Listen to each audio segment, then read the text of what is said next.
Okay, up next, we are going to talk to two of the really great officials in the state of Illinois. Is that right, KP? Absolutely. Okay, we're going to talk to Tim Luehman. Welcome to the show, Tim. Glad to be here. And Rod Taylor, good to see you guys. Thanks for having us. And you guys just were officiating at the state basketball tournament, is that right? Yes, sir. And Yes, sir. Rod, who'd you have? For the final, I had DePaul Prep and Chicago Marist in the 4A final. Marist won that, didn't they? Marist won that, yeah. And Tim, you had the 3A? Yes, sir. I had East St. Louis Flyers in the Deerfield. I don't know what their name was. Yeah, I forgot what I Deerfield. say you probably knew that, Coach. Yeah, we play Deerfield, and right now I can't think of it. I should know, and I can't think of it. Okay, was it different? Is it different officiating a state final? Yes, it's definitely different. I mean, everything is all the calls mean so much more, and the games get bigger and bigger. As you know, KP, just it's anticipation of what the next game's going to be like, how your crew's going to be, how we're going to be. It's nerve-wracking. Super nerve-wracking. Right? Is it like football in that you have a crew that you do games with week after week? No, you can work all year long with pretty much the same crew. When you get to postseason, it's pretty much, especially state tournament, it's a competition. It's who can get to the 4A final, who can get to the 3A final. And if I didn't know either one of the guys I work with in all three games. Okay, so you say it's a competition. Like, is it based on ratings by the coaches? I think once you get there, I think it might be a little performance-based on how your tournament's going, how you've done in the past. Who's evaluating it, though? We have two coordinators that are sitting at the table, actually three, counting Beth Sauser, and that's kind of their officiating. So they're there to watch the officials. Mm-hmm. And they do that from regional, sectional, super sectional on up. So they gauge them how they do the progressive side of it all the way up. Did you ever get to the finals? I got to the finals. I made it to the state finals 3 years. I did the final game my last year. Okay. All right, cool. Is this the first time that you've done a state final, Tim? Yes, sir. This was my first trip, and fortunately, I got to do the championship game of the 3A finals. Had you officiate? Well, you said you did the super sectional with Eastside too. Yes, I did, against MacArthur. Is it easier if you have some familiarity with the teams that you're officiating? I think it helped. I know their tendencies. I mean, you know who their go-to player are. And, yeah, it really helped. As a matter of fact, one of the critiquers, Teeter, told me that he goes, you were the right guy for that game because, you know, I've had him so many times. So Mark Chambers was nice to you? Let's don't get carried away. But he behaved himself. He wasn't out of line. He's probably in a good mood with the way they dominated that game. I know it got close at the end there, but I just wonder what it would be like to coach a sport where officials, like I'd either be super nice to them, or I guess I don't want to think I would ride the official hard. Well, do you ride him in tennis? No. That's what I'm saying. Like you're not, if I make an enemy out of you and I'm riding you the whole time, why would you give me the benefit of the doubt on something? It doesn't make sense. $100,000 question, right? Yeah. I mean, and I get it. They're fighting for their team, but you got to draw a line sooner or later. Yeah. And there's smart ways to approach it from a coach's standpoint, but those guys will tell you. Yeah, if they approach it in a good way, in a constructive way. And Edwards was lucky to have KP over there because he's been there, done it. He knows what to expect, and he really, really does a good job over there. And he knows what to say to the official to communicate the point without embarrassing the official and making the official resent it. He would never do that, but he would let us know maybe to an extent, hey, kind of watch that. Yeah. Might want to talk about that play at halftime, or what did you think about that? But yeah. I agree. He does a great job and keeps Dustin to where he can coach and not worry about what the referees are doing, because he can pretty much help Dustin with that, which I'm sure is a big help. And he did that with Darren too. So, okay, thank you. All right. How'd you get your start in officiating, Rod? Well, it goes back to I worked in a rec center at Centralia Recreation League. Back in there was a gentleman named Fred Pearson. Fred? You got to talk into Mike. Yeah, move up a little bit. There. Fred ran the rec center, and I worked summer ball for him.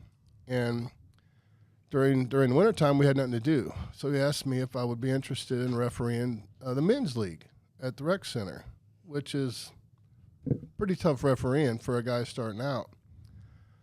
Well, there was a couple junior high refs that played in men's league. So they said, hey, I see you're refereeing. Do you want to come work some junior high games? Well, then the kid's son-in-law is a high school coach at Mount Vernon, says, hey, you want to come work some JV games? And one thing just kind of leads into another. Being in an association, having a great group of officials from that association, the Scott Joneses, the Kevin Cates, the Kevin Wiggs, I can go on and on, some of those guys, but you get involved as a young kid and you get the right breaks and you get in front of the right people and learn to keep your mouth shut and listen to what these people are telling you, and the system pays off. I mean, you buy into the system and you go to camps. There's, it's all summer long. Basketball doesn't end. We'll be starting camp in June here in a few weeks. But just staying involved and wanting to get better it's what worked out for me. Well, both these guys, Coach, really worked hard. Will you grab them? Oh. Both these guys worked really hard. I've been refereeing these guys. I was kind of a little bit ahead of these guys coming up the ladder. I had the opportunity to work Rod's first big regional championship, and so I've been with these guys a long time.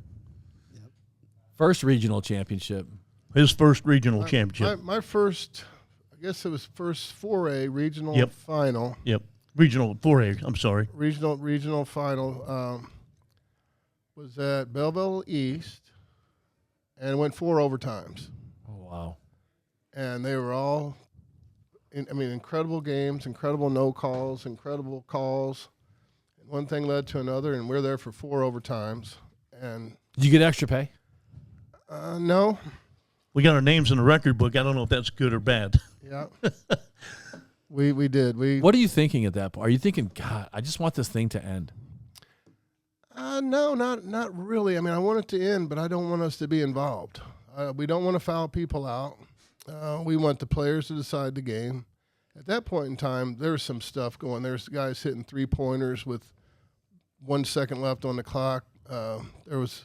We put a guy on the line down 3 to make 3 free throws to go into second overtime. Everything just kind of fed off the next play. And I think we did a good job staying out of the way when we had to. It was probably one of the best regional finals I've ever had. I know there was a play KP wants to talk about that there was a loose ball. I'm the trail official in front of the bench, and there's a loose ball coming right to me. It's my call, my play. An East kid kind of trips a West kid up, and he tips the ball, and it rolls completely to the other end of the gym. And it's me and this kid laying at my feet, and here comes KP. He's like, what are we doing here? I was like, well, this kid got fouled by this kid, but I didn't call it, so they're getting the ball, and we're going that way. And nobody said a word. I said, let's go. Coaches loved it. It'd be a little tough to do that now. I mean, you'd have to put a foul on the kid, but in that kind of game, and might have swallowed the whistle or whatever you want to call it, but it worked out for us. Yeah, it worked out fine. All right, Tim, how'd you get your start in officiating? Basically, from growing up, I was always at the games. My dad took me to all the games. And one of my buddies, Dave Price, he was in officiating. And we used to call him Triple Book Dave because he would book 2 or 3 games and not show up to 2 of them. And he did that a lot. Why would he do that? Because people are going to stop booking him. They did. But anyway, one thing led to another. Went from Catholic schools to junior highs to JVs. And as we were talking earlier, one of my best lessons learned about learning how to ref came when Johnny Van Busker was a JV coach at Granite. and I was getting ready to administer the ball in on a timeout. Well, Johnny was very bad about getting his kids out after 60 seconds. So here I am, a new referee, puffing my chest out, blow my whistle, no Johnny, kids come out, and I lay the ball down. Uh-oh. Yep, and here it comes, Johnny Van Busker. Timmy Lyman, you are not near good enough to put that ball down. And guess what? I've never done it again. Lesson learned. What do you want you to do? I would have told him, Coach, get your kids out of the timeout. Let's go. You get 60 seconds. I was not established enough. It was a lesson learned, and I'm glad I learned it there in a JV game. So, John was the best. He was. I miss him. Okay. What do you guys love most about officiating? Is it being involved with the game? Is it watching the game? What is it? Because it's not a job that a lot of people would do. It's staying involved in the game, working with the kids. I mean, it's really a good game. And, I mean, you're going to get it from one side or the other either way, but you're involved. It's the best sport to ref. It's probably the hardest, but it's the best because I do softball, I do baseball. Yeah, I was going to say, you do volleyball. You do other sports. Yeah. But basketball is the best. It's the hardest, but it's the best. What makes it the hardest? Because of the speed? Because you have to be physical? No, not at all. It's people don't realize, okay, when you're sitting in your chair at home, you get the best view. But when you're on the baseline and there's 3 or 4, 6, 7 kids as big and as strong and as fast as they are, they run right in front of you. And if you're not in position, you're going to get screened. You're going to get straight lined. You got to learn how to position yourself, not get straight line. You got to be in position to make the calls. It's all a process of learning. So it's I agree. It's buying into the process. One takeaway from the weekend was, and you learn this when you see some higher level officiating going on. Sometimes it's our no calls that is the best play of the game. I know in our 4A game we've had some contested shots at the rim, and I watched this game 3 or 4 times because we didn't mess any of them up. That was the coolest thing, is watching, hey, I'm coming to the rim. It's my 4A championship day. And these guys said, well, bring it to the rim. Let's see what we got. And clean verticality, great block shots, kids helping each other off the floor after hard fouls. It's just I'm still pretty amped up about it. That's cool. But, Coach, the other hard thing that these guys maybe talk a little bit about, you talked about not having the same partners when you go up the state tournament ladder. The really trying thing about that is because you don't have any experience on how these guys call, what kind of game they call. You can have the best pregame in the world, and these guys did a heck of a job of adapting to that because that's hard. During the season, they work with the same partners, and you know how they're going to call the game. You know where they're going to be. You know where they're going to be looking. You go to the state tournament, you don't have any of that trust. All right. I got a million more questions, but first I'm going to talk about another Granite City great athlete, Jeb Blassingame. If you're looking to buy or sell a home in the Metro East on the Illinois or the Missouri side, please give our partners at Keller Williams Marquis, Jeb and Ginger Blassingame, the chance to serve you. They have offices in O'Fallon and Edwardsville with more than 165 agents.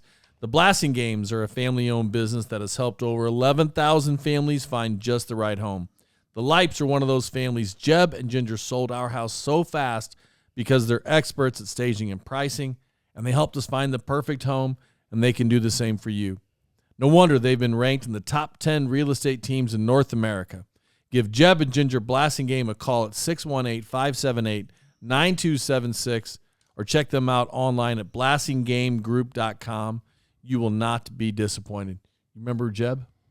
Younger, but the name, all those Blassingame are good athletes. Yep, good basketball, good track, really good soccer goalie. That was probably his best sport. Okay, have you ever laughed when somebody said something from the stands that was meant to be an insult, but you thought, you know what, that was pretty good? More than once. More than once. I won't put a name behind the story, but we had a junior college game down in Southern Illinois, and those aren't usually very well attended, so you hear everything.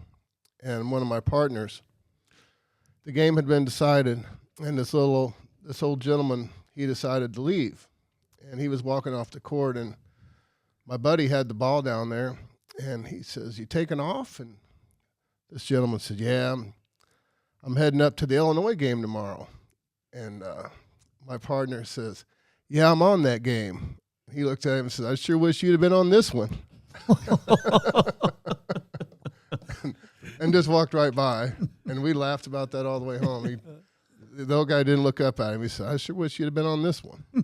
Which junior college was it? John Logan? We were down at Shawnee Community College. Okay. It's a little farther than going to Logan, but we had still work in that league quite a bit down there, and you never know what you're going to hear. That would have been hard not to laugh at. How about you, Tim? Has anybody ever got you to crack up? Well, without a doubt, but the rule in refereeing is when you turn around and acknowledge them, they win. Right.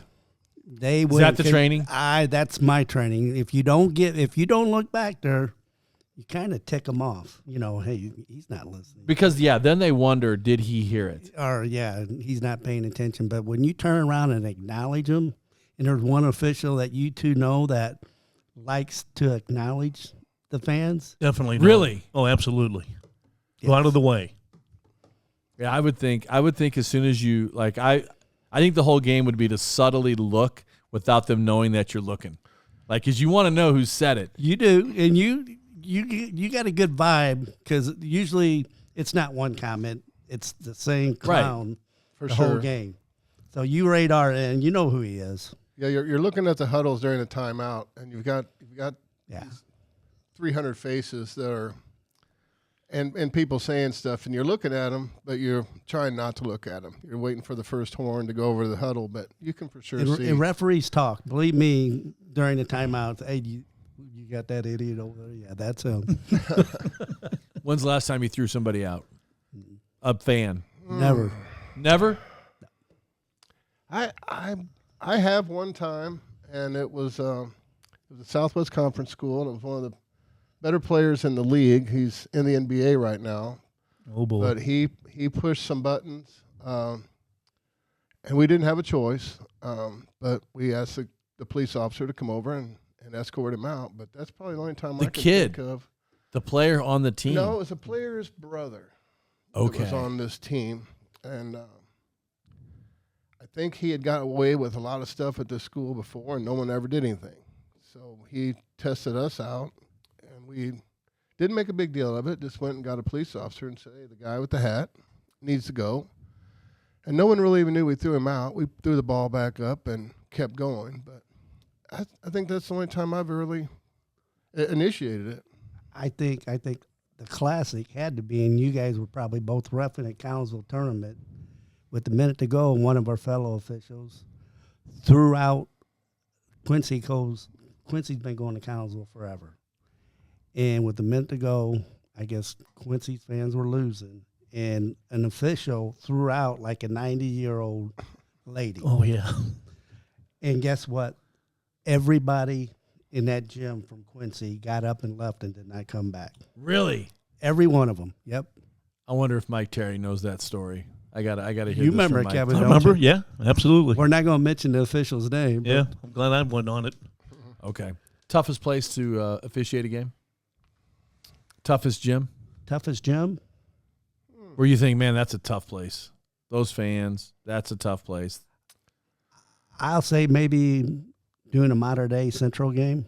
Oh, yes. Oh, What makes it tough? The rivalry? Rivalry, and it's intense. It's always sold out. It's a great atmosphere, but it's Pretty a small bear. venue. You're right on the bit. You're right on the floor. I mean, there's like 6 inches out of bounds. and there's fans on the floor. Yeah, There's people just right in your ear for the whole time. that's the toughest venue game probably that I've done. Are you tempted to not take it if you're offered it? We don't take it anymore. Oh, you won't take it. Can't win. Okay. Okay. Yeah. So who takes it? A young official? A guy who's just starting up? Don't care. Oh, there are some guys that still do it. Oh, and, yeah. And there's guys that will go over, and it really is electric. But just to your point, after the second or third time, you feel like, Right. I want to have fun. I want to go somewhere and and not you not need that every holiday tournament, for instance, and it's kind of fun to mix around and go to Centralia or go to Collinsville, and used to go down to Carbondale, and we used to be able to, be seen and not be talked about, just kind of float around and be invisible in plain sight. That's what we want to do. Yeah. Kind of better if people don't recognize you, like you said. It was so much fun. My postseason this year, I worked down at Trico High School. Besides having family way down south in Gorham and Murfreesboro, nobody knew me from nobody. And it was pretty relaxing, pretty fun. Awesome. Both coaches were super nice. Place was sold out both days. I got there an hour and a half before the game. A little nervous. You wanting to get there. Haven't been there in a long, long time. And kids are lined up almost out to the street to, 2 hours before the game to get in. No kidding. Sparta hadn't been in postseason, I don't think, in forever that I can remember. So they were it was pretty fun. But as far as being a 1A venue, loudest, fun venue, it just started from there and just kept working up for me. Is that Trico? Trico, yeah. That was at Trico? It was at Trico. Trico was hosting. Goreville, Trico, Sparta, Waltonville were in it, but they hosted it. And it was all they could handle. They sold out every game. How about you? Favorite place? Favorite place? I mean, this year, me and my buddy Jimmy Broadway, we went to Nokomis. Same way. Atmosphere was unbelievable. In the IHSA, they do it different now. It used to be like being a 3A, 4A official. That's all you would do. Now they've come up with this format. Okay, I did a 4A regional. Then they put you on in either a 1A or 2A sectional. Then they move you up to 3A, 4A super. Then they just throw you in a hat up at state. So that's weird. It's weird because they're telling us as officials, if you're an official, you can ref 1A, 2A, and you can ref a 3A, 4A. They're saying you should be good enough to do both venues, all 4 classes. How many years total is it for you guys? Add up the years. 32 for me. 32. IHSA says 30, but I had a thing there where I didn't put in, so 35 for me. Wow. Yeah. 35 for you. And no plans of putting the whistle down anytime soon. Not the whistle, but I've been to the promised land, so I'll just leave that at that. Okay. Well, you're going to come back next year, though. Oh, yeah, without a doubt. Okay, perfect. And when you say the promised land, you're talking about the state tournament, right? Yes, sir. Yep. Okay, guys. Well, any advice for people that are thinking about maybe trying it? Maybe some guy's listening to this, maybe in his 20s or 30s or whatever, and he's thinking, I love basketball. Maybe I should try being an official. Getting ex-players is the most rewarding, to see guys who used to play come and pick up the whistle. My advice is to join an association, get a mentor, get some games early in your career that's not going to end your career in the parking lot or by some crazy mom or dad that kid didn't win. Because that's where we lose a lot of guys. They get into this and they're like, why? I'm not going to do this for $30 a night. So it kind of, we lose a lot of young kids because they get thrown to the wolves too quick. And they're not going to be any good because they're just starting out. But a lot of junior highs and a lot of smaller class venues, they don't get that part of it. But take the small games first. Take some small games. Have an official there that's been there that can calm everything down and get you out of there and get the game refereed and get you on to the next game is my advice. How about you, Tim? Same way. I mean, it's really a great thing to do because the more you do it, the better you get and the less hassle you have. If you could just, you got to have, you just can't listen. You got to black it out. It's just like playing. Once that ball goes up, it's just like playing. Yeah. Well, I remember watching you play in high school at Granite North. You were a star. You and your brother Carl. I remember the Luehmans. The Luehmans were basketball legends. Well, guys, let's call it legends. But well, Tim, congratulations on a great officiating career. Keep up the good work. Congratulations on getting to state this year and reffing a state final. Rod Taylor, congratulations on a great career thus far. I know you're not done, but congratulations on making it to the state final and being able to officiate a game there. I know it was a dream for you. Thank you. Thank you guys both for having us. Coach, I got to tell you, these two guys, when they walk onto the floor and I'm on the bench, I'm happy. Good I have to tell them that. Appreciate that, that. Kevin. All right.